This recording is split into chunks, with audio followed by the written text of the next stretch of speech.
नमस्कार, स्वागत है आप सभी का डीडी न्यूज के इस खास बुलेटिन एक्सप्रेस 100 में, जहां हम आपके लिए लेकर आते हैं राजनीति, मनोरंजन, देश, दुनिया, खेल और व्यापार जगत की सभी बड़ी खबरों को एक्सप्रेस यानी कि फटाफट अंदाज में। मैं हूं साइमा खान, तो देखिए खबरें तेज रफ्तार। प्रधानमंत्री नरेंद्र मोदी ने आज वर्चुअल माध्यम से saffron aircraft engine services India facility का शुभारंभ किया। ये फैसिलिटी जीएमआर एरोस्पेस और औद्योगिक पार्क SEZ राजीव गांधी अंतर्राष्ट्रीय हवाई अड्डा हैदराबाद में स्थित है और सैफरन दुनिया की दूसरी सबसे बड़ी विमान उपकरण निर्माता कंपनी है। ये केंद्र लीप इंजनों के रखरखाव, मरम्मत और ओवरहॉल को समर्पित है। LEAP engine Airbus A320 new और बोइंग 737 मैक्स जैसे अत्याधुनिक विमानों में लगते हैं और ये फैसिलिटी अपनी तरह के विश्व के सबसे बड़े केंद्रों में शामिल है। ये पहली बार है कि जब मूल उपकरण बनाने वाली किसी ग्लोबल इंजन कंपनी ने भारत में ऐसी फैसिलिटी तैयार की है और इस केंद्र को लगभग 1300 करोड़ रुपए की शुरुआती निवेश से विकसित किया गया है। ये फैसिलिटी 45,000 वर्ग मीटर में फैली है और इसे प्रति वर्ष 300 लीप इंजनों की सर्विसिंग के लिए डिजाइन किया गया है और ये केंद्र बड़ी संख्या में कुशल भारतीय तकनीशियनों और इंजीनियरों को रोजगार देगा। Saffron aircraft engine services India facility की शुरुआत के मौके पर पीएम मोदी ने कहा है कि इस फैसिलिटी की स्थापना विमानन क्षेत्र में आत्मनिर्भरता की दिशा में बड़ा कदम है। पीएम ने कहा कि सैफरन की नई फैसिलिटी भारत को एक ग्लोबल MRO हब के रूप में स्थापित करने में मदद करेगी। पीएम ने भारतीय विमानन क्षेत्र के अभूतपूर्व विस्तार का जिक्र किया। पीएम ने निवेश और व्यापार को बढ़ाने की दिशा में सरकार के प्रयास भी गिनाए। प्रधानमंत्री ने कहा कि सैफरन की फैसिलिटी से रोजगार के नए अवसर पैदा होंगे। पीएम ने भारत में निवेश की व्यापक संभावनाओं को भी रेखांकित किया। देश आज संविधान दिवस मना रहा है और इस वर्ष के समारोह का विषय है हमारा संविधान, हमारा स्वाभिमान। और इस अवसर पर देश भर में कई कार्यक्रम आयोजित किए जा रहे हैं। संविधान दिवस का मुख्य कार्यक्रम नई दिल्ली स्थित संसद भवन के संविधान सदन में आयोजित हुआ और इस कार्यक्रम में राष्ट्रपति द्रौपदी मुर्मू, उपराष्ट्रपति CP राधाकृष्णन, प्रधानमंत्री नरेंद्र मोदी, लोकसभा अध्यक्ष ओम बिरला और केंद्रीय मंत्रियों समेत तमाम सांसद शामिल हुए।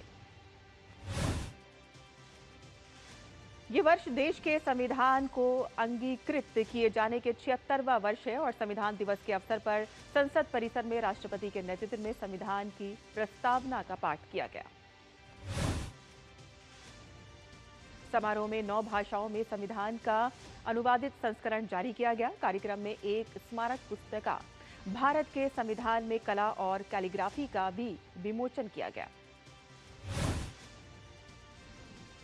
प्रधानमंत्री नरेंद्र मोदी ने संविधान दिवस के मौके पर संविधान निर्माताओं को श्रद्धांजलि देते हुए संवैधानिक मूल्यों को मजबूत करने का आह्वान किया। पीएम ने कहा कि हमारा संविधान मानवीय गरिमा, समानता और स्वतंत्रता को सर्वोच्च महत्व देता है।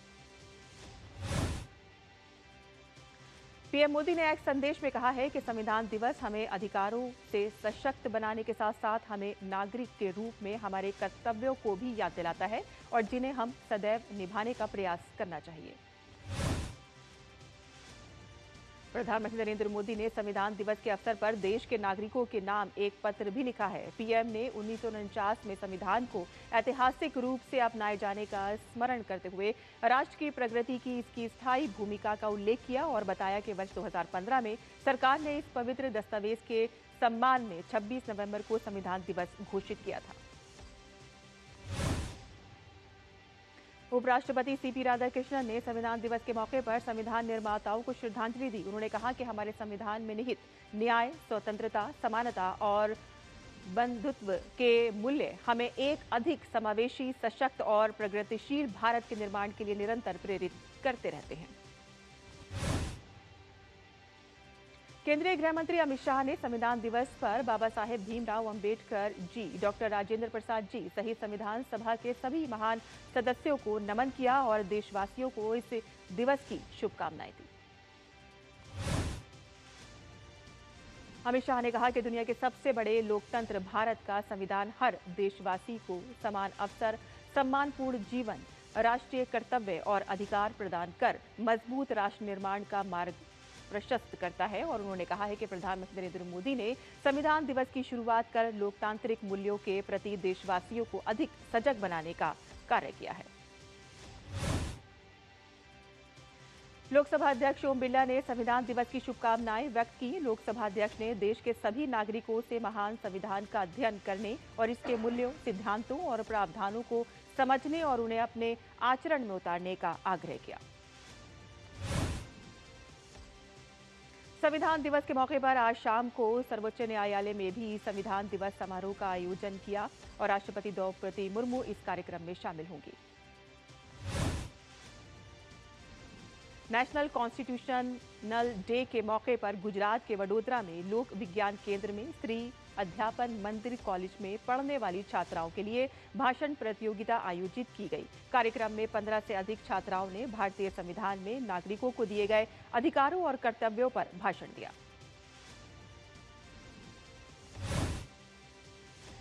उत्तर प्रदेश के मुख्यमंत्री योगी आदित्यनाथ ने लखनऊ में 75वें संविधान दिवस के शपथ ग्रहण समारोह में हिस्सा लिया और इस मौके पर योगी आदित्यनाथ ने कहा कि भारत दुनिया का सबसे बड़ा लोकतंत्र है और यहां सभी पात्र नागरिकों को वोट डालने का अधिकार है। आज 26/11 मुंबई आतंकी हमले की 17वीं बरसी है और इस अवसर पर राष्ट्रपति द्रौपदी मुर्मू ने वीर शहीदों को नमन किया और अपने एक संदेश में उन्होंने लिखा है कि उन वीर जवानों को विनम्र श्रद्धांजलि जिन्होंने देशवासियों की रक्षा के लिए अपने प्राणों की आहुति दी। राष्ट्र उनके सर्वोच्च बलिदान को कृतज्ञतापूर्वक याद करता है। रक्षा मंत्री राजनाथ सिंह ने 26/11 के मुंबई आतंकवादी हमले के शहीदों को श्रद्धांजलि दी और देश के वीरों को असाधारण साहस को नमन करते हुए एक संदेश में उन्होंने कहा कि पुलिस और सुरक्षा बलों ने अटूट संकल्प के साथ आतंकवाद का सामना किया और उनका बलिदान हर प्रकार के आतंकवाद के विरुद्ध भारत की लड़ाई को और मजबूत करता रहेगा। गृह मंत्री अमित शाह ने 26/11 मुंबई आतंकी हमले को लेकर एक संदेश में कहा है कि आतंकवाद किसी एक देश के लिए नहीं बल्कि पूरी मानव जाति के लिए बहुत बड़ा अभिशाप है। मोदी सरकार की आतंक के खिलाफ जीरो टॉलरेंस की नीति स्पष्ट है और जिसे पूरा विश्व सराह रहा है और भारत के आतंक विरोधी अभियानों को व्यापक समर्थन दे रहा है। 26/11 मुंबई आतंकवादी हमले की 17वीं बरसी पर गेटवे ऑफ इंडिया पर शहीदों को श्रद्धांजलि देने के लिए विशेष कार्यक्रम आयोजित किया गया। महाराष्ट्र के मुख्यमंत्री देवेंद्र फडणवीस और राज्य मंत्री आशीष शेलार मंगल प्रभात लोढ़ा ने मुंबई में आतंकी हमले के पीड़ितों को श्रद्धांजलि दी। गुजरात के मुख्यमंत्री भूपेंद्र पटेल ने संविधान दिवस के अवसर पर सेंट्रल विस्टा गार्डन में BR अम्बेडकर की प्रतिमा पर पुष्पांजलि अर्पित की।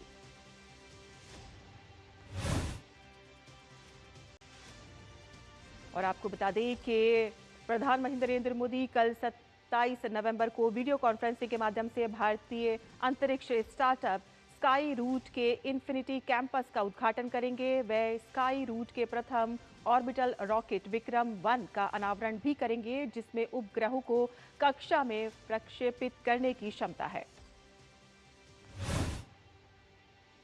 भारत और रूस की अगुवाई वाला EAEU समूह के बीच आज से मुक्त व्यापार समझौते पर बातचीत शुरू हो रही है और इसका मकसद भारतीय कारोबारियों, खासकर छोटे मध्यम उद्योगों, किसानों और मछुआरों के लिए नए बाजार खोलना है।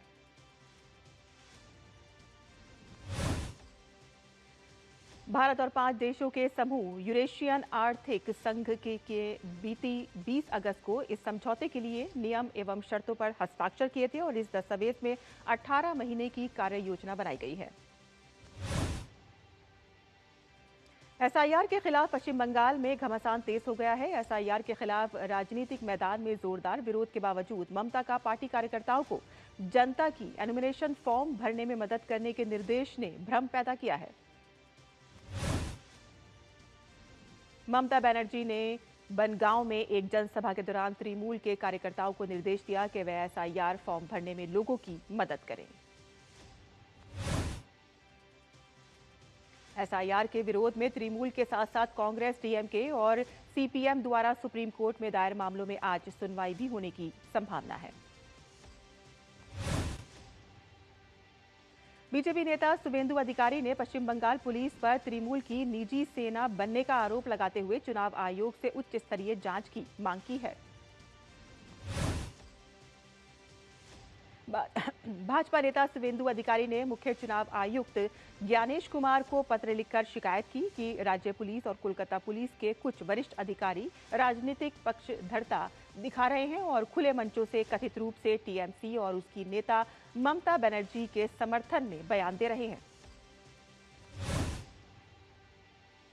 केंद्रीय मंत्री गिरिराज सिंह ने पश्चिम बंगाल की मुख्यमंत्री ममता बनर्जी पर निशाना साधा। उन्होंने कहा है कि बंगाल की सरकार भ्रष्टाचार की सरकार है, घुसपैठियों के बल पर चलने वाली सरकार है। बंगाल की सरकार हिंदू विरोधी सरकार है। पश्चिम बंगाल की मुख्यमंत्री ममता बनर्जी के बयान पर भाजपा नेता अश्वनी चौबे ने कहा कि बंगाल में उनका जो कुशासन है और उन्होंने जो जंगल राज फैलाया है उसे भाजपा और बंगाल की जनता निश्चित रूप से समाप्त कर देगी। कर्नाटक में कांग्रेस नेतृत्व को लेकर विवाद फिर से गर्मा गया है। राज्य के मुख्यमंत्री सिद्धरामैया ने पार्टी हाईकमान से इस भ्रम को खत्म करने के लिए कहा है। लाल किले के बाहर हुए भीषण कार बम धमाके के मामले में एनआईए ने एक और आरोपी को गिरफ्तार किया है। हरियाणा के फरीदाबाद जिले के धौज क्षेत्र का रहने वाला सोएब अहमद इस केस में गिरफ्तार 7वां आरोपी है।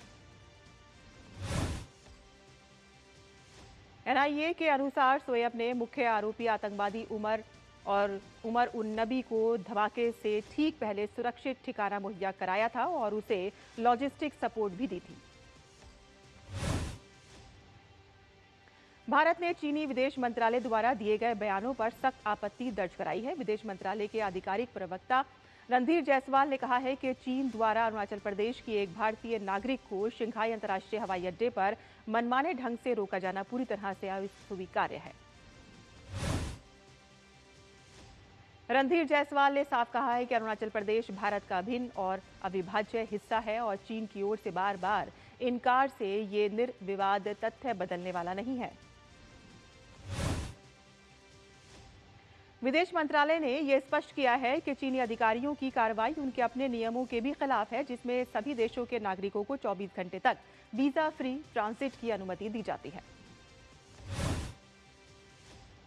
छत्तीसगढ़ के बस्तर में 28 सक्रिय नक्सलियों ने समर्पण किया है, जिसमें 19 महिलाएं भी शामिल हैं और सभी नक्सलियों पर कुल 89 लाख रुपए का इनाम घोषित था। समर्पण करने वाले नक्सलियों में सबसे अहम नाम दिनेश पांडे का है और जो सीपीआई माओइस्ट पार्टी के कुटिल एरिया कमेटी का डिविजनल कमेटी सदस्य था। बस्तर आईजीपी सुंदरराज ने कहा है कि 28 माओवादियों ने जिला मुख्यालय नारायणपुर में आकर हिंसा छोड़कर मुख्यधारा से जुड़ने की इच्छा जताई और उन्हें सरकार की स्वीकृति को भी स्वीकार किया। गोवा में चल रहे 56वें भारतीय अंतर्राष्ट्रीय फिल्म महोत्सव में आज सितारों से सजा रेड कारपेट और दिलचस्प सिने चर्चाओं का खास दिन रहेगा। गोवा की संस्कृति को दर्शाती फिल्म जीरो बल्ब और इंडियन पैनोरामा सेक्शन में भोजपुरी फिल्म छठ का प्रदर्शन होगा। ओडिशा की चिल्का झील में अब तक करीब 87 प्रजातियों के 2 लाख से ज्यादा प्रवासी पक्षी आ चुके हैं और अब से अगले 3 से 4 महीनों तक यही चिल्का झील इन प्रवासी मेहमानों का घर है। प्रवासी पक्षियों में उत्तरी पिंटेल, यूरेशियन बिगॉन और गैडवॉल, उत्तरी शॉवलर और लेसर बिस्लिंग डक जैसे पक्षियों की प्रजातियां शामिल हैं। ये पक्षी साइबेरिया और हिमालय के उत्तरी यूरेशिया जैसे ठंडे इलाकों से कड़ाके की सर्दी से बचने के लिए यहां आते हैं। देश आज राष्ट्रीय दुग्ध दिवस मना रहा है। श्वेत क्रांति के जनक डॉक्टर वर्गीस कुरियन की जयंती पर मनाए जाने वाले ये दिन दुग्ध उत्पादन, सहकारी सुधारों और महिलाओं द्वारा संचालित डेयरी उद्योगों में देश की प्रगति पर फोकस करता है। और यहां पर हम रुकते हैं छोटे से ब्रेक के लिए। हम जल्द हाजिर होंगे, आप देखते रहिए डीडी न्यूज। जब धरती चीर कर निकलता है लोहे का पत्थर और मिलता है मोंगिया के जोश से, फिर तपता है, पिघलता है और बनता है फौलाद। अब होता है सरिया सारी खूबियों के साथ। मोंगिया स्टील, मजबूत देश का मजबूत सरिया।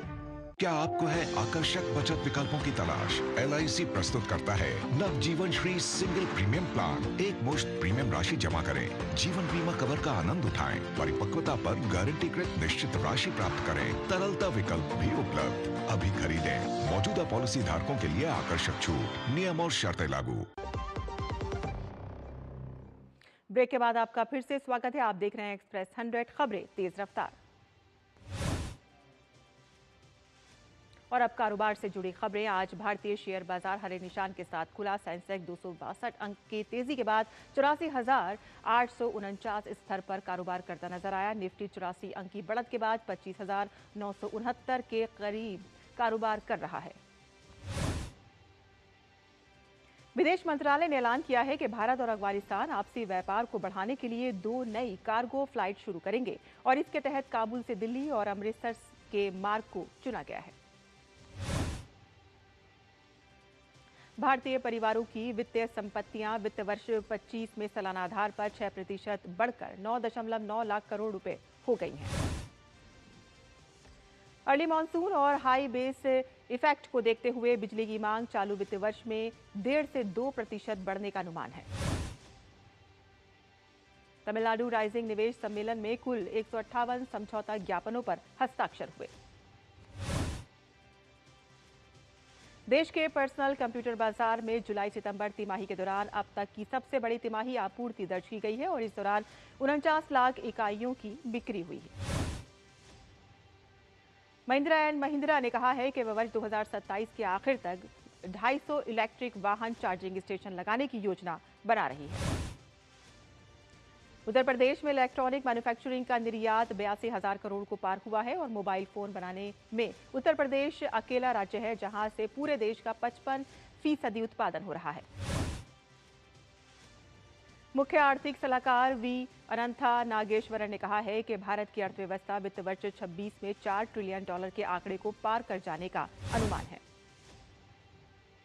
संचार मंत्रालय की ओर से दी गई जानकारी के अनुसार दूरसंचार विभाग की डिजिटल सेफ्टी पहल संचार साथी ने भारत में 50,000 से अधिक खोए और चोरी हुए मोबाइल हैंडसेट वापस पाने में एक बड़ी सफलता हासिल की है। वित्त वर्ष 2028 तक भारत के डेटा सेंटर ऑपरेटर्स का रेवेन्यू सालाना 20,000 करोड़ रुपए तक पहुंचने का अनुमान है। भारतीय कंपनियों की आय में वित्त वर्ष 26 की तीसरी तिमाही में 8 से 10% की वृद्धि हो सकती है। भारत एक multi year infra super cycle में प्रवेश कर रहा है और रिपोर्ट के अनुसार निफ्टी इंफ्रास्ट्रक्चर इंडेक्स ने बीते 3 वर्षों में निफ्टी 50 की तुलना में 2 गुना रिटर्न दिया है। SBI की रिपोर्ट में कहा गया है कि भारत के नए लेबर कोड एक छोटे ट्रांजिशन चरण के बाद मीडियम टर्म में बेरोजगारी को 1.3% तक कम करने में प्रभावी साबित होंगे। यूनिफाइड पेंशन स्कीम में स्विच करने के आखिरी तारीख 30 नवंबर है। केंद्रीय वाणिज्य एवं उद्योग मंत्री पीयूष गोयल ने बोर्ड ऑफ ट्रेड की बैठक के बाद कहा है कि वैश्विक चुनौतियों के बावजूद भारत दुनिया की शाइनिंग स्टार अर्थव्यवस्था बना हुआ है। पीयूष गोयल ने कहा है कि हाल ही में मंजूर 25,060 करोड़ रुपए के निर्यात संवर्धन मिशन में समुद्र से दूर राज्यों को विशेष सहायता दी जाएगी। ओपन AI ने चैट GPT के लिए एक नया शॉपिंग रिसर्च फीचर लॉन्च किया है और इसका मकसद यूजर्स को सही प्रोडक्ट्स चुनने और अच्छी डील्स खोजने में मदद करना है। लाल किला घरेलू पर्यटकों को आकर्षित करने के मामले में वित्त वर्ष 2025 में तमाम संरक्षित स्मारकों में चौथे स्थान पर रहा और इस दौरान यहां 28.8 लाख पर्यटक आए। अडानी इंटरप्राइजेस लिमिटेड का 24,930 करोड़ रुपए का राइट इशू मंगलवार को निवेशकों के लिए खुला। और अब अंतर्राष्ट्रीय खबरें जान लेते हैं। इंडोनेशिया के उत्तरी सुमात्रा के सिबोलगा क्षेत्र में बाढ़ आने से 8 लोगों की मौत हो गई है और 2,000 से अधिक निवासी विस्थापित हुए हैं। ब्राजील सर्वोच्च अदालत ने देश के पूर्व राष्ट्रपति जेयर बोल्सोनारो को पुलिस स्टेशन में सजा काटने का आदेश दिया है। जस्टिस अलेक्जेंड्रे डी मोरेस ने ये फैसला सुनाया। शांति समझौते और युद्ध रुकवाने के प्रयासों के बीच रूस ने बीती रात यूक्रेन के कई ठिकानों पर हमला किया है और रूस का दावा है कि उसने यूक्रेनी हमलों के जवाब में यूक्रेन के ऊर्जा ढांचे और रक्षा सुविधाओं पर बड़े पैमाने पर लंबी दूरी के सटीक हथियारों से हमला किया। रूस यूक्रेन शांति प्रस्ताव पर अमेरिकी राष्ट्रपति डोनाल्ड ट्रंप ने रूस के राजदूत स्टीव विटकॉफ को राष्ट्रपति व्लादिमीर पुतिन से मिलने का निर्देश दिया। थाईलैंड के दक्षिणी हिस्से में आई भारी बारिश के बाद भीषण बाढ़ की स्थिति उत्पन्न हो गई है और सोंखला प्रांत में हालात गंभीर बने हुए हैं, जहां अब तक 18 लोगों की मौत हो चुकी है। न्यूजीलैंड के सबसे ऊंचे पर्वत पर चढ़ने के प्रयास के दौरान गिरने से 2 पर्वतारोहियों के शव बरामद कर लिए गए हैं। दक्षिणी ब्राजील में ओलावृष्टि से 246 लोग घायल हो गए हैं और बुनियादी ढांचे को नुकसान पहुंचा है। चिली के दक्षिणी पैटागोनिया क्षेत्र में स्थित टोरेस डेल पेन राष्ट्रीय उद्यान में आए शक्तिशाली बर्फीले तूफान में 5 पर्यटकों की मौत हो गई। ज़पोरिजिया में आवासीय इमारत में आग लग गई और जिसके बारे में अधिकारियों ने कहा है कि हमला रूसी ड्रोन द्वारा किया गया था। ह्यूस्टन के उत्तरी क्षेत्र में बवंडर से आने से 100 से अधिक घर क्षतिग्रस्त हो गए। अमेरिका के राष्ट्रपति डोनाल्ड ट्रंप का दावा है कि यूक्रेन युद्ध को खत्म करने की उनकी बहुचर्चित योजना अब अंतिम रूप ले चुकी है। ट्रंप ने कहा है कि उनके दूत स्टीव विटकॉफ मॉस्को में रूसी राष्ट्रपति व्लादिमीर पुतिन से मुलाकात करेंगे और इसमें उनके दामाद जेरेड कुशनर भी शामिल होंगे। राष्ट्रपति व्लादिमीर ज़ेलेंस्की ने कहा है कि वे अमेरिका समर्थित रूपरेखा को आगे बढ़ाने और ट्रंप के साथ विवादित मुद्दों पर चर्चा करने के लिए तैयार है। मैक्सिको सिटी में हजारों लोगों ने महिलाओं के खिलाफ हिंसा को समाप्त करने की मांग को लेकर मार्च निकाला। हवाई में दुनिया के सबसे सक्रिय ज्वालामुखियों में से एक किलाउआ ज्वालामुखी के फिर से फटने के बाद लावा निकला और हवाई काउंटी में वाणिज्य हवाई अड्डे विस्फोटक गतिविधि से अप्रभावित रहेंगे। और एक्सप्रेस 100 में अब बात कर लेते हैं खेल की, जहां दक्षिण अफ्रीका ने गुवाहाटी टेस्ट 408 रन से अपने नाम कर लिया है और इस जीत के साथ ही दक्षिण अफ्रीका ने सीरीज 2-0 से अपने नाम की। अंडर 19 लड़कों ने टेबल टेनिस टीम ने ITTF विश्व युवा चैंपियनशिप में रजत पदक अपने नाम करके इतिहास रच दिया। ITTF विश्व युवा चैंपियनशिप में भारत का ये पहला पदक है। भारतीय ड्रेसाज टीम ने पटाया में आयोजित एशियाई घुड़सवारी चैंपियनशिप 2025 में रजत पदक अपने नाम कर लिया। सुधीर सिंह अहलावत, गौरव पुडीर और दिव्य कृति सिंह ने और श्रुति वोरा की अगुवाई में भारत ने रजत पदक हासिल किया। अगले साल होने वाले ICC T20 वर्ल्ड कप के पूरे शेड्यूल का ऐलान हो गया है और प्रतियोगिता का पहला मुकाबला 7 फरवरी 2026 को खेला जाएगा। T20 क्रिकेट वर्ल्ड कप का आयोजन भारत और श्रीलंका में होगा। भारत में कुल 5 स्थानों पर मैच खेला जाएगा, जबकि श्रीलंका के 3 स्थलों पर मैच आयोजित होगा। भारत को ग्रुप ए में पाकिस्तान, USA, नामीबिया और नीदरलैंड के साथ रखा गया है। भारतीय टीम अपना अभियान 7 फरवरी को अमेरिका के खिलाफ शुरू करेगा। ICC के चेयरमैन जय शाह ने रोहित शर्मा को 2026 T20 वर्ल्ड कप का ब्रांड एम्बेसडर घोषित किया है। भारतीय कप्तान रोहित शर्मा ने उम्मीद जताई है कि भारत 2026 में भी विश्व खिताब जीतने में सफल होगा। आज ग्लासगो में होने वाली कॉमनवेल्थ स्पोर्ट जनरल असेंबली में 2030 कॉमनवेल्थ गेम्स की मेजबानी पर मुहर लगने की पूरी उम्मीद है। जनरल असेंबली में कॉमनवेल्थ स्पोर्ट बोर्ड की उस सिफारिश पर मुहर लगाई जाएगी जो मूल्यांकन समिति की रिपोर्ट के आधार पर बनाई गई थी। मूल्यांकन समिति ने 2030 कॉमनवेल्थ गेम्स की मेजबानी को लेकर भारत के अहमदाबाद में तकनीकी क्षमता, एथलीट अनुभव, इंफ्रास्ट्रक्चर, गवर्नेंस और कॉमनवेल्थ स्पोर्ट वैल्यू के अनुरूपता जैसे पैरामीटर देखे थे। राजस्थान में आयोजित हो रहे खेलो इंडिया यूनिवर्सिटी गेम्स में पुरुषों के 200 मीटर व्यक्तिगत मेडल्स में जैन यूनिवर्सिटी के तैराक शुआन गांगुली ने स्वर्ण पदक जीता।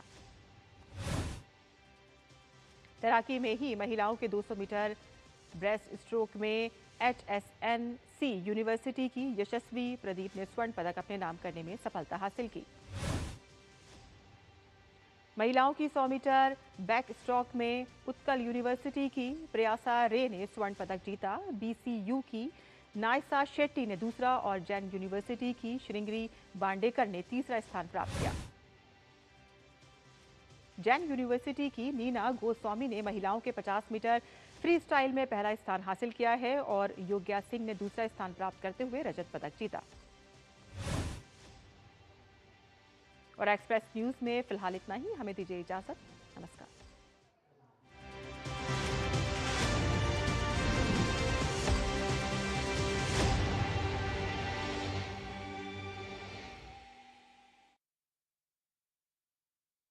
महीने का आखिरी